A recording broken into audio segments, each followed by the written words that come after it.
Thank you for watching the World Community Magazine's Hour of Power Live on Facebook with your hosts Edward McQueen and April Garner.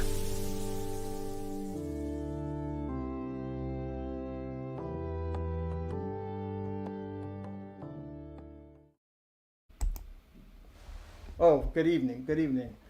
Welcome to our program this evening. So I'm your host, Ed McQueen, and as we promised before on our promo that we were going to dig into and show some appreciation really for our one of our guests, and that is Chief Joseph Hill, who's still a chief, and he's going to be retiring pretty soon, and he's scheduled to come on and talk about it and talk about what the direction that he thinks that should be going in from law enforcement in Horry County, and there are some interesting things that he has to say about that, and we just thought that our audience would be delighted in knowing the legacy that he left behind and what to expect based on some of the bases that he has set forth. But after that, in addition to our showing our appreciation to Chief Hill this evening, and he'll be on in a few minutes. We all this is connected, and Chief Hill will probably talk about it just very, very briefly about the resolution that was just passed by the Conway City Council. One was passed a few months back by Myrtle Beach City Council, but it's the Hate Crime Ordinance. Can't call it a bill because they don't have that authority at this stage of the game. So I don't believe. And if somebody can correct me, please just give me a call or go to our comment section, and you can just type in with your comments that you want, and also there's a private chat side that you can just put up there, and not a private chat, but I'm sorry, I take that back. Comments, private chat is for us.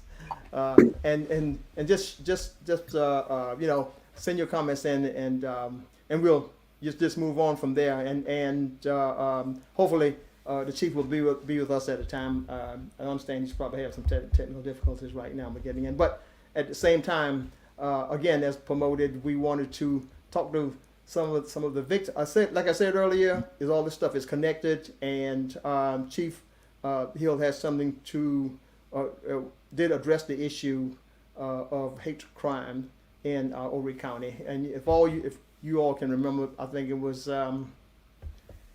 last year or year or thereafter, that two of the newly planted citizens of Horry County wanted to come and enjoy the fruits of what has to be offered in Horry County, and they were victims, unfortunately, of what was considered to be a hate crime. We wanted to. We don't. Some people may call that beating a dead horse because it's been addressed so many times, but something like that, you can't beat enough. Okay, so while we're waiting on the chief to come on, I think he's probably going to call later on and come on. We do have the victims of this hate crime, and two great, wonderful people who've been around in the county in different places, addressing certain issues on hate crime and answering questions, and they've been very cooperative, and it's just been an enlightening issue just to see them. So without further ado, we want to bring on Brother Sean and Monica Williams. They are the victims of this the hate crime that had had been done to them. So welcome to the program, Sean and Monica. Thank Thank you. you. Thank you so much for having us. Absolutely, absolutely. And we're certainly glad to have you on the program. We're looking forward to hearing. I was not aware. This just shows you how weekly the news gets around. Is that they know that Conway had instituted an ordinance or passed a hate crime ordinance until the other day. One of our correspondents or one of the people on the staff, Miss Priscilla. I've been that Miss Fuller. Okay, Miss Priscilla Fuller alerted us, and she's been very, very informative. Just a community worker there. I call it a community worker that it's kind of hard to find. Okay, and she's priceless.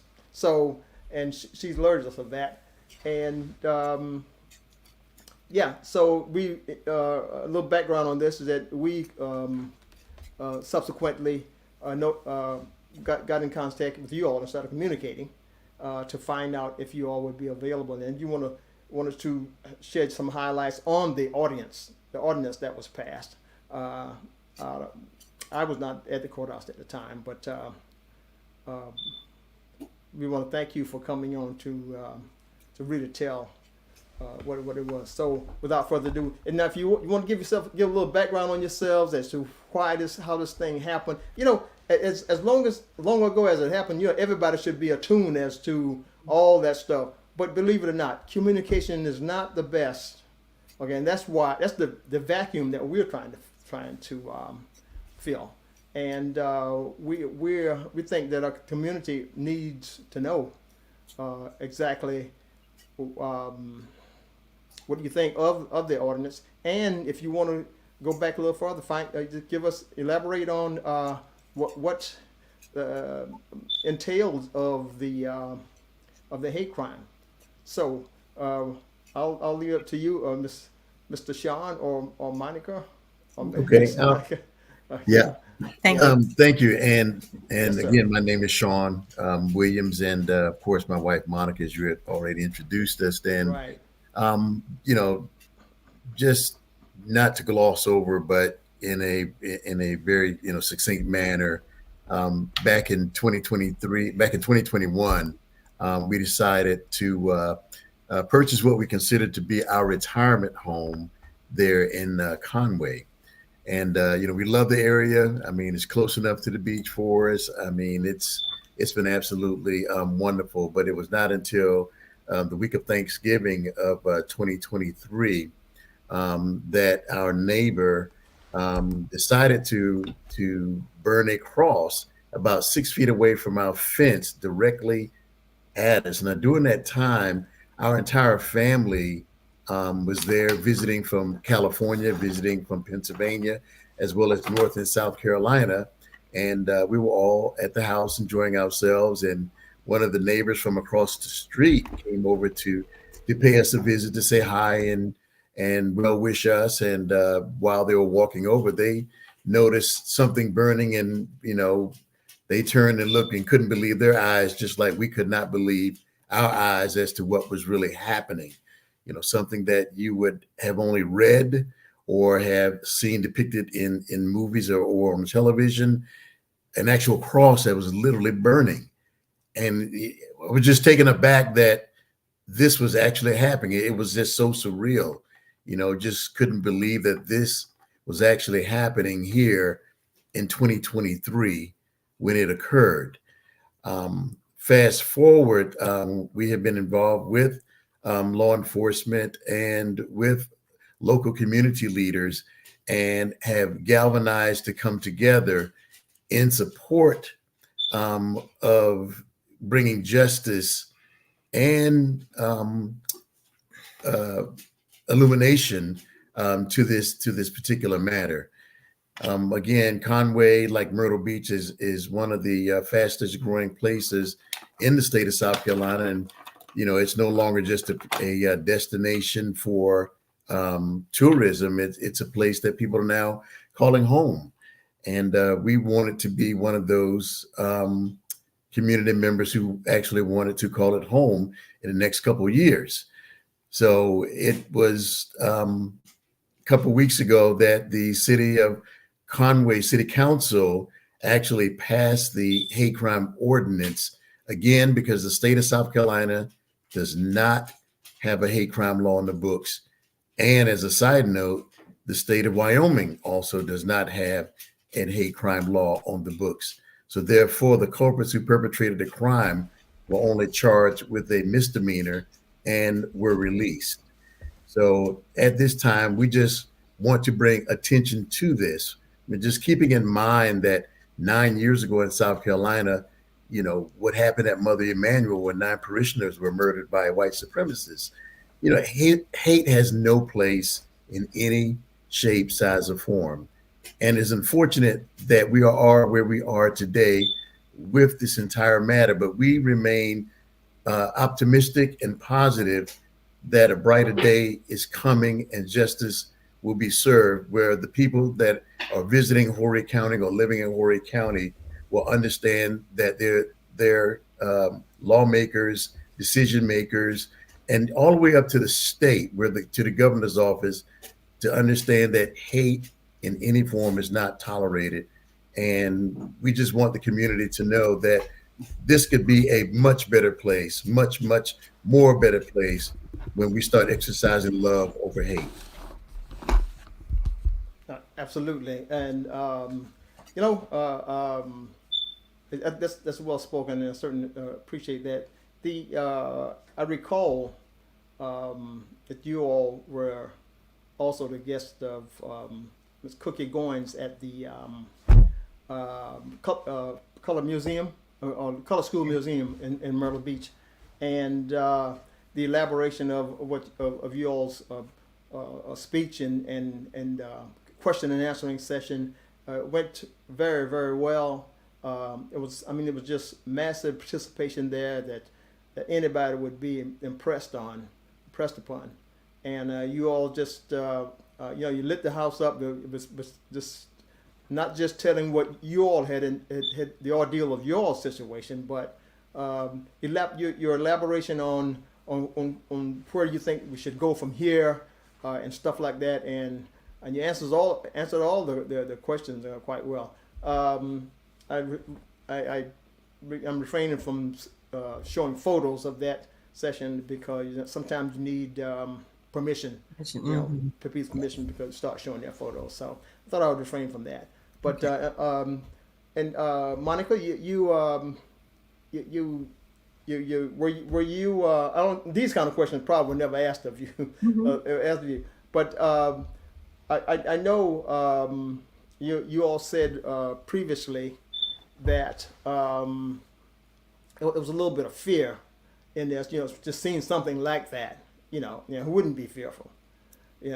But I think that given the authorities that were responding to the situation were quite rapid. I thought. I don't know how efficient it was, but were quite rapid. And the Horry County Police, headed by Chief Joseph Hill, who's going to be coming on in a few seconds. I see he's ready to come on. They responded quite well, and they kept the issue. They didn't let the issue fade at any point. So do you feel that was the case? So when everything first happened, it was like you had mentioned, it was the fear and the just the shock and the disbelief of the whole thing. Right. Once after a few days, once the police, we were calling around to see who could help us. Things had started happening as far as trying to get answers and also trying to understand like how something like this should be handled. I think all of us were amazed and shocked that South Carolina does not have the hate crime law, which made this very even more hurtful more confusing and just put you in a state of disbelief that something of this magnitude is just something that is going to be looked at as a misdemeanor or just a basic harassment charge.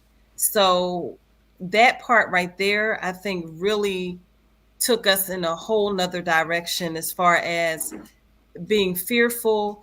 Also wondering how much more can someone get away with doing something so heinous and not being held accountable for it. And it really goes to show you as citizens, not just in Horry County, but no matter where you live, you need to know your laws. And it really is a wake-up call to those of us who did not pay attention in our civics class back in middle school and in high school, where they teach you how government works, how laws are passed. All of that, comes to, light after something like this happens. So it's really important for folks to get involved with the community. I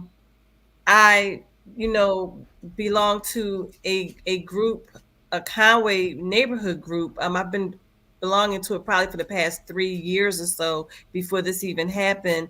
They talk about different issues that I know a lot of citizens across Horry County are concerned about, the growth and the development of the county.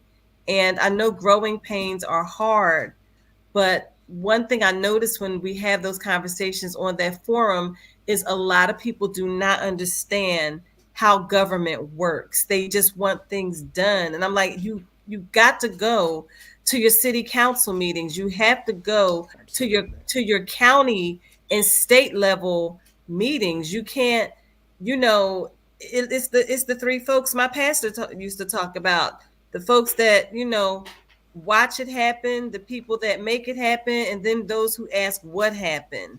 And unfortunately, it's a lot of people who are asking what happened because they're not involved and they don't understand the impact of citizen involvement. So I'm just urging those who live in Horry County, start really being proactive with your laws, because eventually this whole thing not only affected Conway, but when it made national news, all the blame went to Myrtle Beach. You know what I mean? So Right. Because everybody looks to Myrtle Beach. So it's really a Three Musketeers effect, all for one and one for all, that sadly the surrounding communities are taking the brunt of this as well. And it can affect tourism. It can affect, people investing in their businesses there. Oh, they still burn crosses down there. I'm not opening up XYZ in that town and driving my customers away. So it's really, really serious. And we need as much support as we can for everyone to feel safe and feel that they have a right to live wherever they want to live without the fear of being tormented and targeted to move away. Okay. As you can see, well, I guess you just addressed the question of Ms. Priscilla Fuller. What was the reaction of your neighbors? I think they were shocked too. We were the first, I think, African American family in that neighborhood. I think that they were reluctant to maybe get involved with a lot of this because they're not civil servants. They're not activists. They only see and hear about these things on television. And a lot of times folks think that people of color imagine these things, that we're making it up. Right. But, I give all praises to the fact that Sean and I have the educational background that we have. I give praises that we're first generation college on both sides of our family. He's the oldest, I'm the oldest, and we set the bar high for our siblings, for our children. So I think, that when our neighbors, you're not dealing with any slouches here. You're dealing with two individuals who are strong civil servants in the community here in Charlotte, and our plan is to even get more connected in Horry County. We've been planning to do such great things down there even before this happened. Like, oh wow, where's the nearest, what's the nearest sorority and fraternity stuff? What conferences are coming there that we can get involved in that deal with community service? So I think that, this whole thing, they truly bit off of the right sandwich, because I don't think they realized how dedicated and how thorough we are when it comes to being civil and being involved in the community and trying to do the right thing, and also set the tone and be examples and be role models to those that are coming behind us. So, Good.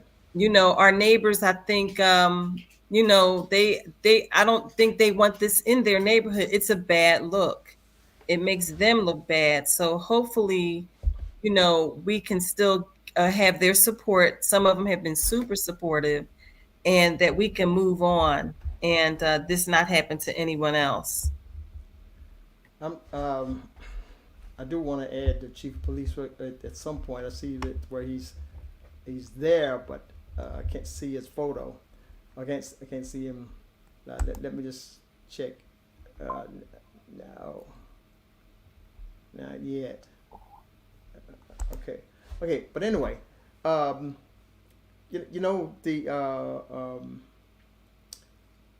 ordinance that was passed.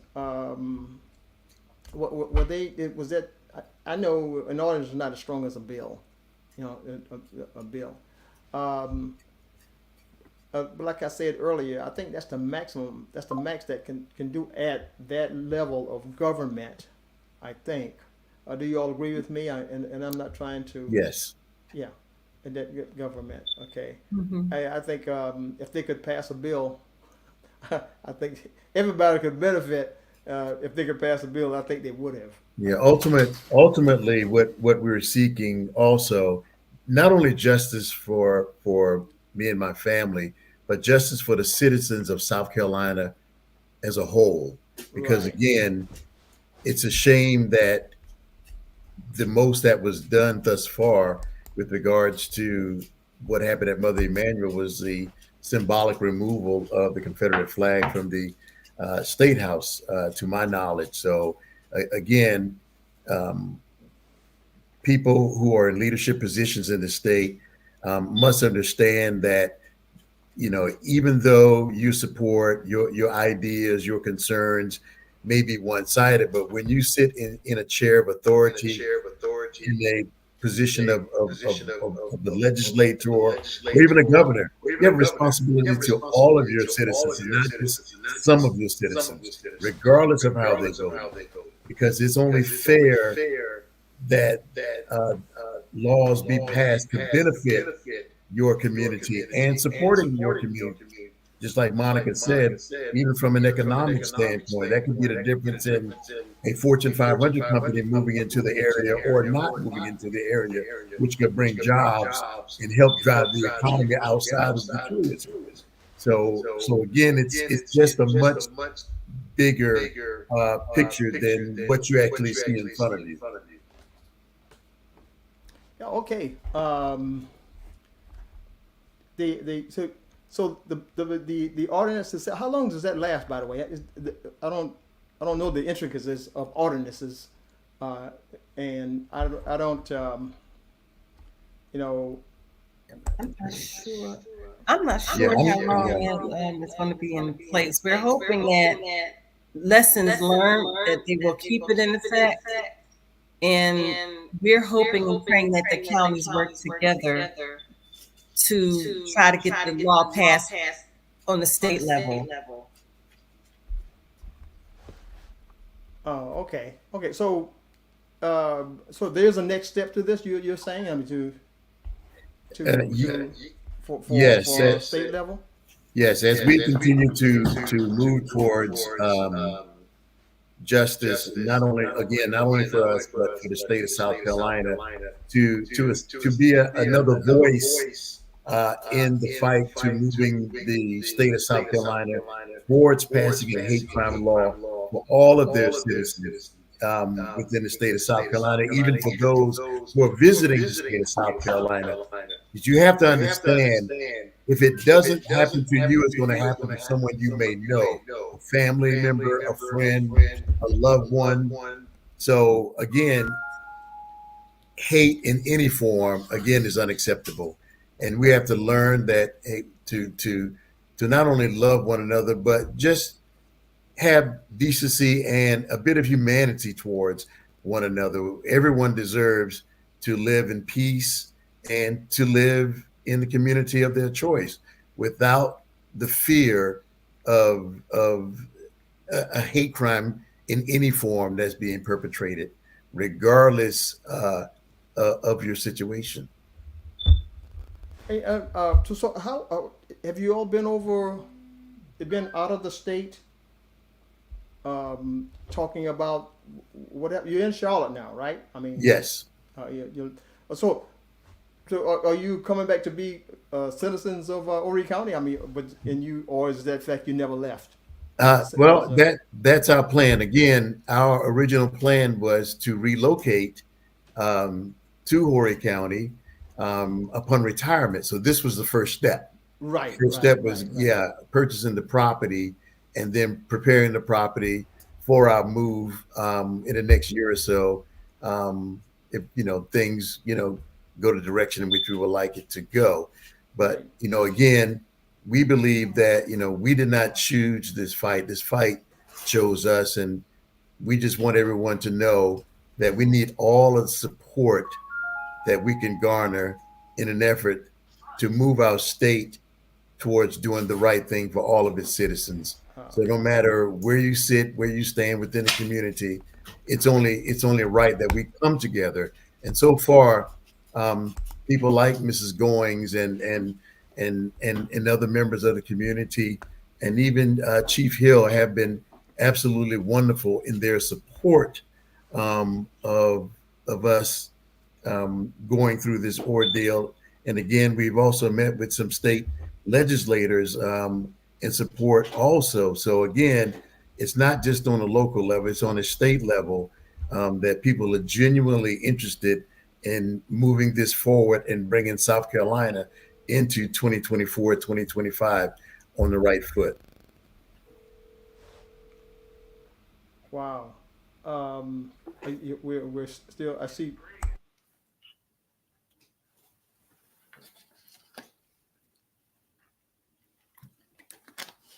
I'm muted. Okay. I see his chief is still trying to get to us. I've got him down at the bottom, but there's no. He's obviously having some issues with his camera. I wonder if you could hear me. But I'm here, Edward. Oh, you are. Fantastic. Yes, sir. Hey, Monica. Hey, Sean. Hey, how are you? Good evening, sir. Doing well. Doing well. You need some help there, Chief, in terms of what can we do to make sure it's not on our end that you can't see you on the camera? No problem. If you don't mind, I'll just stick with the audio. Oh, okay. Yeah. So, well, to everybody and to all of our audience, this is an opportunity for all of us to really express our appreciation for a job well done by our illustrious chief, Joseph Hill. I wish you could see his face. You guys should see this guy's face. You know what? You're not missing anything. Trust me. You know what a retiring chief looks like. So good for you to join us, Chief, and welcome to the program. Okay. My pleasure. Thank you for having me. Yes, sir. So, Chief Hill, I'm sure you know this couple, Sean and Monica Williams, and the appearance of you and them on the show is it makes a whole situation here, because you all have dealt with things intricately quite a bit, and like I said earlier, I think in Horry County responded in kind. Do you agree with that? I do. I mean, as Sean and Monica has illustrated, on a state level, we don't have a hate crime law. So Horry County had to use whatever means necessary to address the violation of law. And most importantly, is to keep that family safe and the surrounding neighborhood from the menace that was their neighbor. Right. Yeah. Okay. I'll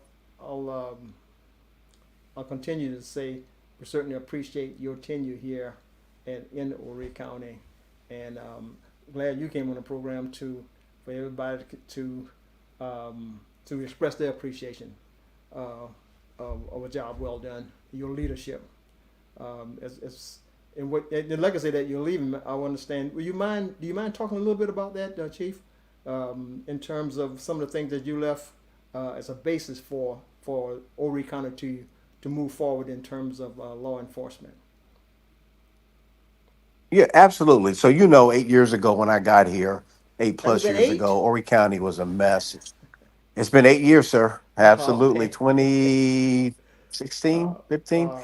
Yeah. And, Horry County, we had four officers that were facing indictments for misconduct in office. The community lost complete trust in the Horry County Police Department. And so I was hired as an outsider coming in to a fresh set of eyes and some ideas. So one of the things that first I had to do was understand the culture of Horry County, which is very unique, more so unique than probably any place on the East Coast. I mean, it's in our name, the Independent Republic of Horry County. So that tells you something right there. Great people, good administration, but we had some work to do in the police department. So one of the first thing I did is we established an internal affairs office of professional standards and rewrote the policies to hold our officers accountable using best practice that's across the country. That work got us accredited on the state level, and there's only 37 agencies in the state of South Carolina that are accredited. We're the only ones on the Grand Strand currently accredited. So, that's a huge leap for us. And to establish a crisis intervention team where we have a team of clinicians to go out and deal with, a growing mental health concern in our community. We go back to Monica and Sean and their issues. A lot of this stems from mental illness. Not that we're making any excuses, but that's what it is. And so that team goes out and intervenes and mitigates some of the impact to the community. A lot of it's substance abuse associated with the mental illness. And lastly, we are looked upon now as one of the premier agencies in the state. I'll give you a prime example. 8 years ago, SLED was investigating us for misconduct. And just 2 weeks ago, SLED had reached out to me to ask for our assistance in investigating one of their officers involved in a officer involved shooting in Lee County. So we go from 8 years being investigated to 8 years later helping the investigation of a premier unit in the state of South Carolina. So I'm very proud of that. Very proud of the men and women, both out on the street, behind the scenes, support staff, civilians, and really the community as a whole. We have a great community. I want Sean and Monica to, be Horry County residents and enjoy their retirement here in this beautiful county. I look forward to seeing Sean on the links. He's a golfer. And next year, the PGA will be here. We're going to get you to that PGA event. I'm telling you. We tried to get you this year. We were kind of pressed, but a lot of people want to embrace you guys to say, hey, look, don't look upon this as a reflection of all of Horry County. Those are two individuals that made a decision, and we will hold them accountable. But it's been a great 8 years. I plan to volunteer in my time in retirement. Matter of fact, I was on the phone today with the FEMA because I'm going to lend my assistance to some of these counties that have been devastated by the hurricane that we had or the bad weather we had a couple of weeks ago. So, That's yeah, great. I'm going to be busy, but I'll be doing some Fantastic. stuff that, still, I've led a life of service, much like Sean and Monica. And that service life continues for me until I no longer take a breath. That's great, man. I'm glad to hear, glad to know that you won't be leaving the area anytime soon. Anyway, we've had good cooperation with you and your department, and you know, I'm proud of that from the Rural Community Magazine point of view, and hopefully you feel the same way about all that. Yes, sir.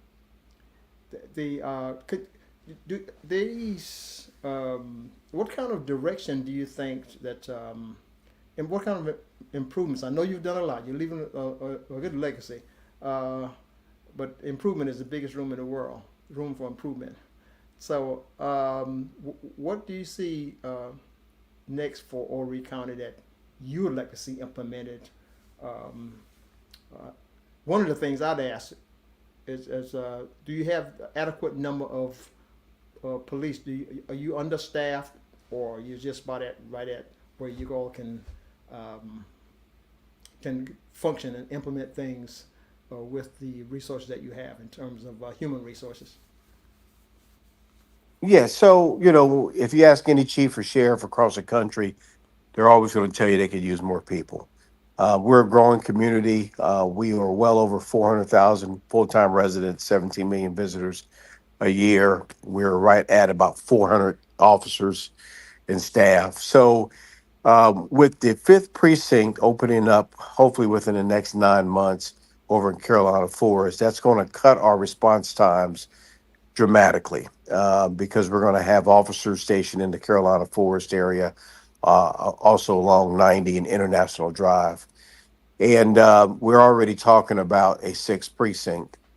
And I am just pleased to tell you, because it's public knowledge now, that Deputy Chief Chris Linhart will be the next Horry County Police Chief.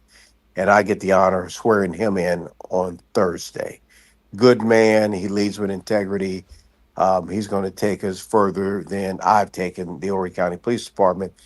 And some of the things that, you know, we need to build on is staffing, some of the services provided to our community, like our crisis intervention team. We need to expand that. He's also very keen on traffic. That's a big concern for a lot of residents in Horry County. So we need to expand the traffic unit. We embrace technology. When you look at our drone program, when you look at our telephone lab and some of the things we've brought on board in the last 2 years, we're making progress in shutting down some of these gangs and these criminal enterprises associated with drug trafficking in the county.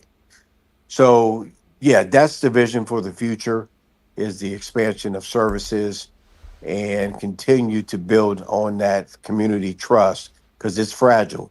It can be broken at any time, and we can never forget that. Right. So, let me see if I can integrate the two purposes for you and Sean and Monica here.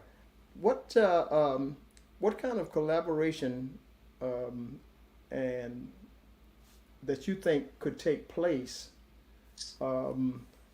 with the support and the involvement of somebody like Sean and Monica Williams, who have experienced quote unquote hate crime? What can they do with law enforcement, do you think, that you know, they might spark some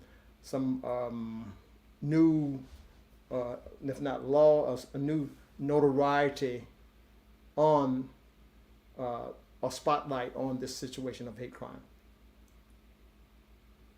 Well, the main thing is it's good that municipalities have enacted a hate crime, but let's be real, it needs to be at a state level. Why are we just one of 2 states that currently, you know, we don't have one in place? So working with the delegation, we have to, you know, get them on board as well. I know there's been a bill at the State House for several years, hate crime, but the language is so vague that it caused a lot of people concern in how would you enforce it. So we need to strengthen the language. You know, I'm a firm believer of not recreating the wheel. There's language and bill already out there. We need to adopt that. I wrote basically copied what Conway had did.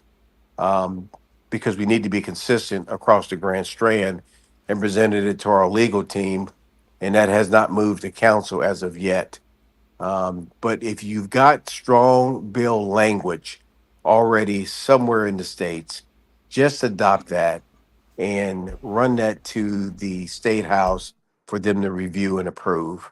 It's got to happen. It's going to be a hard fight. We've got to get people on board that believe in it. And our delegation is where we start here in Horry County.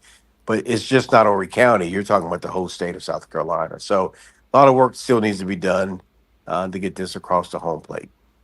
A few months back, we had Solicitor Richardson on our program talking about the same thing, about the hate crime, and he elaborated on some things as how far that they can go. But he was also almost convincing that echoing what you just said, that sometimes that could be just as effective or be quite effective if you have the right people to carry it out, the ordinance.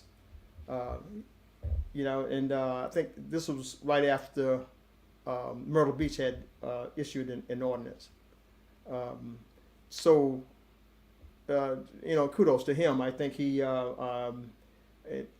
came on and he elaborated on a lot of things with that.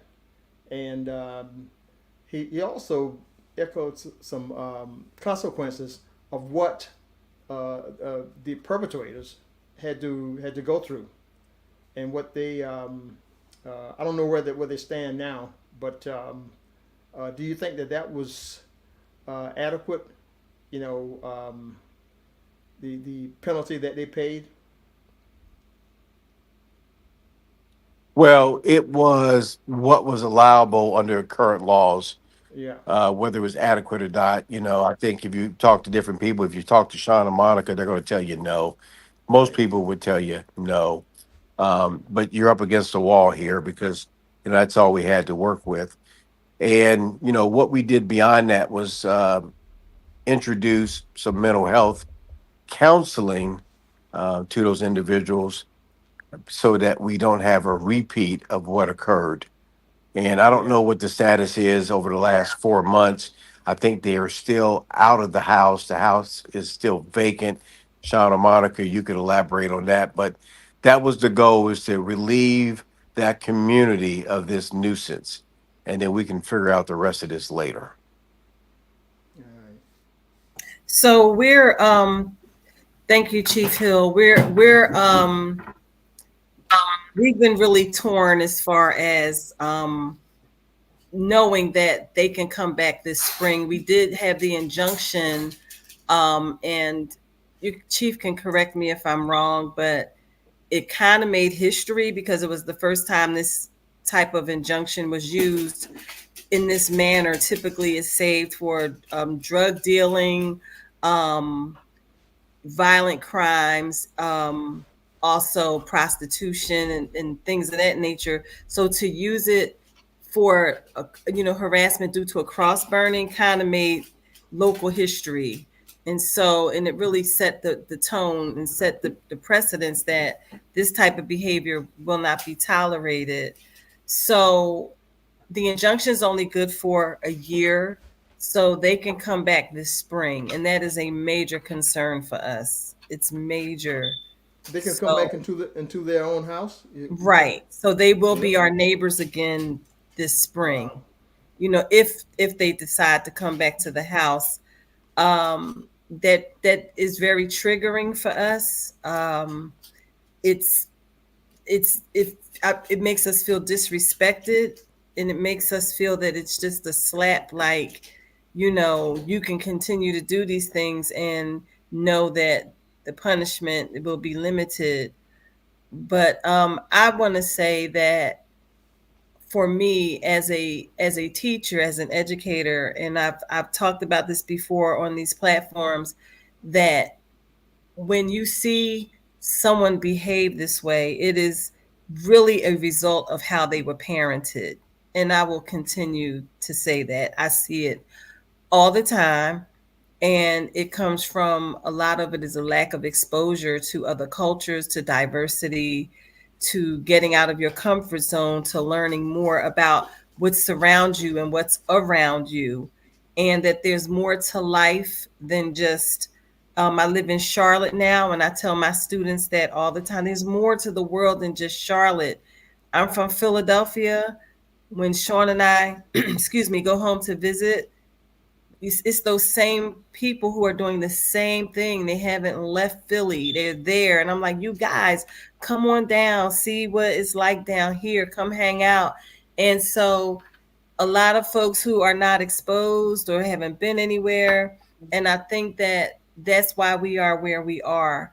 That,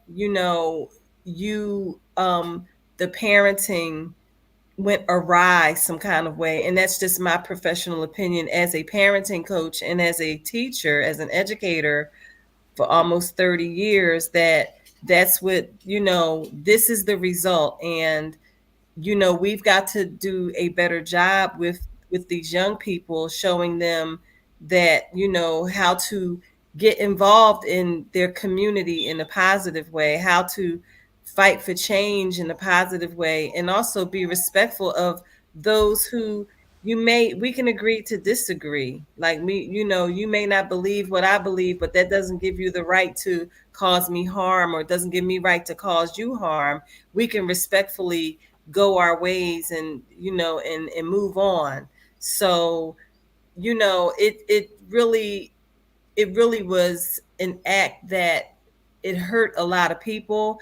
I know that, the neighbors were probably really embarrassed with all of the news coverage coming up and down the street, and everybody is accountable. If you turn your head the other way, you're okay with it. So you're going to have to be okay with them coming back. You're going to have to be okay with the news coverage coming, on the street all the time, asking a million questions and demanding answers. So it truly is something that, is hurtful to not just Conway, not just to our street, but to the whole county of Horry County.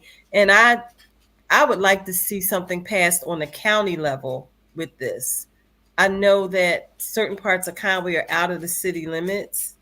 So, if there's a way we can support in any kind of way to get this passed on a county level, so it'll be a blanket ordinance over the whole county. Everybody's city and county government works different in each state. Charlotte, we have Charlotte, city of Charlotte, then we have Mecklenburg County, so it's their jobs and things are a little bit different than, with the different levels of government. So we are willing to support, if it's a way to get this passed with baby steps on the Horry County level, we are there for it. I think with this, the ordinance that was passed by Myrtle Beach and Conway, I think that's going to be a beacon to the state representatives themselves. I believe. I hope you all agree with me on that. They will see that as a huge step on something that just not going to be swept under the rug. It's going to be coming back up again. For the need for a bill, which is what some of them hope that it won't have to do that. But I think the fact that Conway followed Myrtle Beach and passed an ordinance, kudos to the Council of Conway, by the way, under the leadership of our mayor, Mayor Barbara Blaine, and she's been doing a magnificent job over there. And let me also, as the council, the whole council, they've been very, very cooperative in leadership. Okay. And I wanted to also add, I'm sorry for cutting you off. One interesting thing that has come out of all of this is that we're actually talking about presenting another bill that if you're forced out of your home due to harassment and, the fear and intimidation, and you're forced to move, or you feel like you have to move away, you lose your interest rate. So we're looking at a bill that if that does happen, you should be able to move and keep that same interest rate if it is at or below the market, what it is now. So we're in our home at an amazing interest rate, and you know, it's panicking, like, oh my goodness, like if we haven't decided what we're going to do, but right now we're in fighting mode to fight this thing and get these laws passed.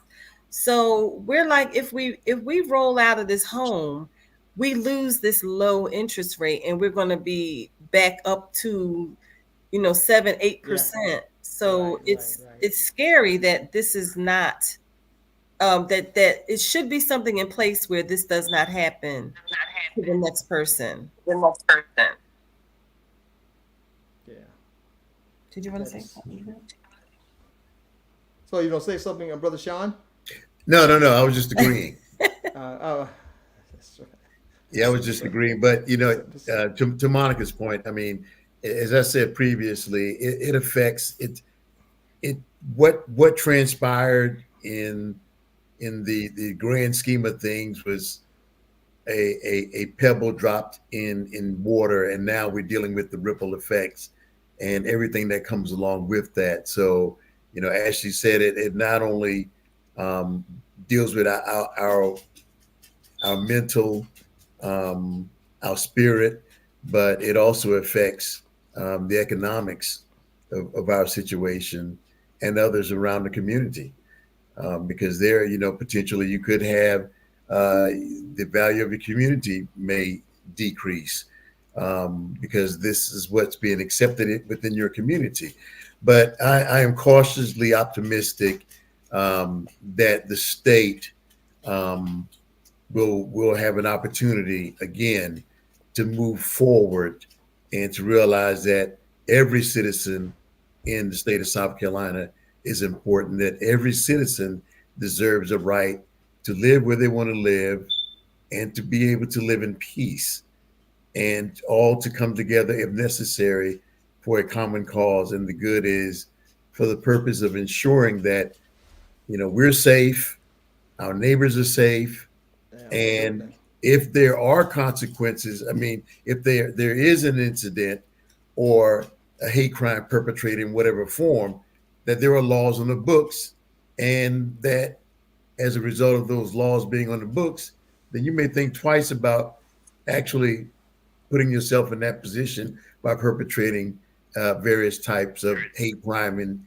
any form. So there's a lot on the table right now. And again, people will really need to see the big picture. Yes, it affected us, but it also affects the community that we live in Horry County, the county of Horry County, the city of Horry County, and in our neighboring communities up until all 46 counties within the state of South Carolina. All right.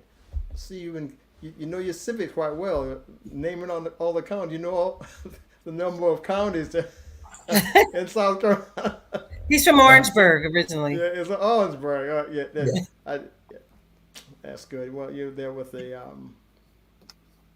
Okay. Well, thank you so much, Sean and Monica and Chief. Are you still there? I am here, sir. Yeah. Yes, sir.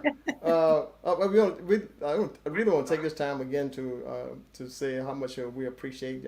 I think I can speak for the community. I dare say that sometimes, but we certainly appreciate the service that you put in our community. And our, I like to say from a personal note, our summer jobs program, where we hire students during the summertime and just place them in jobs to keep them busy. That the Horry County Police Department has been played a significant part in helping us there. And I'd like to say kudos to you and your leadership for what you all have been helping us through the past. And just wanted to say we appreciate it very, very, very much. Looking forward to continue working with the police department. And to our new chief, if he's listening, bring it on, man. If you can follow. Well, you know what, Edward? It was interesting. I'm looking at some of the comments, and one of your listeners had asked what advice or what leadership nugget would I impart on the new chief. He's been working for me or with me for the last 8 years. He's rose through the ranks, and recently as a deputy chief for the last almost a year. And so he knows what I focus on besides the agency is the community. So what I would tell him is please continue to be engaged with the community. It's more than just providing law enforcement services. It's that mentoring and coaching. There's so many people out there. And to get to know your community, he's born and raised here. He's got a bigger advantage than I had coming from the outside. And he is that type of leader that will do that. And I look forward to great things from Chris in the future. Yeah, we do too. Yeah, we do too. And I'm sure that, again, if I may speak for the community, we also look forward to good cooperation and community service on the same level as that you have been implementing in the past. And man, like you said, 8 years. I can't comprehend these 8 years. Seems to me like it was about 5. Yeah, it's been 8 great years. Edward, Oh, wow. Yes. I would like to add one other thing on behalf of our family, both Monica and I, our entire family. We would like to personally thank Chief Hill on this forum for being supportive, he and his staff, during this entire ordeal. I mean, you know, it took us a while to get to where we are today, but we thank him for his steady hand and leadership within this process. And we wish you, Chief Hill, a very successful and happy retirement. And hopefully you get some great fishing in coming up here. Absolutely. Sean, I appreciate it. Monica, we've kind of gone beyond this, professional relationship. Consider you guys friends and look forward to continue our connection in retirement. Whatever you need, our fight is not over with. It's just begun, but we'll get there. Yeah, to Sean and Monica, when you do come back, I want to be invited to the cookout now, right? Absolutely. Absolutely. Yes. Oh, yes. Okay. All right. Well, look, this it's too bad that the show has to end right now, but we certainly want to extend continued support for you for Sean and Monica, and of course the chief. And from the World Community Magazine itself and WCM Live, we'd like to send our appreciation to all of you for coming on. And guess who you miss? Miss April. See, April is tied up with some real important things, but she's very productive. And all right, April, we do miss you. Hopefully she'll be back pretty soon. So until next Tuesday, 7 p.m. I'd say Godspeed to you, Chief Hill and Sean. Thanks, and sir. Monica. And Thank you. Thank you. Looking forward to having all of you back on again. Chief, you can be in. You won't have a uniform next time you're coming on, I'm sure. But I will not. Are you sure about that? Not even Yes, part-time? it'll be a t-shirt, shorts, and flip-flops, and a fishing hat. You're fish. Look, I love freshwater fish, man. That's why I know I'm going to keep in contact with you. All right, I got you. All right. All right. So look, good night and Godspeed Thank to all you. of you. And Thank you very much, wish you all Edward. well. Good night, everyone. Thank See you you. guys. Thank you, everybody, Bye-bye. for watching. We appreciate it. Thank you. All right.